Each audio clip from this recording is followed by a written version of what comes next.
મેંદરડા શહેરમાં હનુમાન જન્મોત્સવ નિમિત્તે પાદર ચોક ખાતે નવનિર્મિત હનુમાનજી મંદિરે ભવ્ય શિખર પૂજન અને ધ્વજારોહણનો કાર્યક્રમ હર્ષોલ્લાસ સાથે સંપન્ન થયો હતો.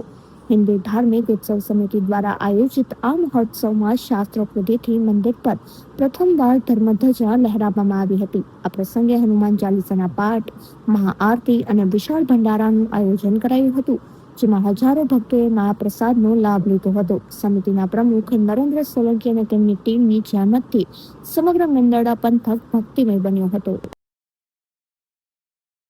મેંદરડા હિન્દુ ધાર્મિક ઉત્સવ સમિતિ આજના આ પાવન પર્વે હિન્દુ ધાર્મિક ઉત્સવ સમિતિ મેંદરડા દ્વારા આયોજિત પવનપુત્ર હનુમાનજી મહારાજની ધ્વજારોહણ કાર્યક્રમ અને નવનિર્મિત આપણું આ પવિત્ર મંદિર એના અનુસંધાને મેંદરડા નગર, મેંદરડા તાલુકાના તમામ ભક્તજનો, ધર્મપ્રેમી જનતાઓ આજ બહોળી સંખ્યામાં ઉપસ્થિત છે. આ ધાર્મિક સમિતિ દ્વારા આયોજિત હિન્દુ સમાજના આ એકત્રીકરણનો ભવ્ય કાર્યક્રમ લોકોના દિલમાં કાયમી યાદ રહેશે. આ એક હિન્દુ સંગઠનનું ખૂબ મોટું માધ્યમ છે.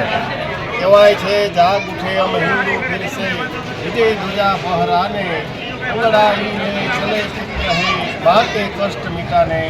अस्तु भारत माता की जय. बोलो पवन पुत्र हनुमान जी महाराज की जय.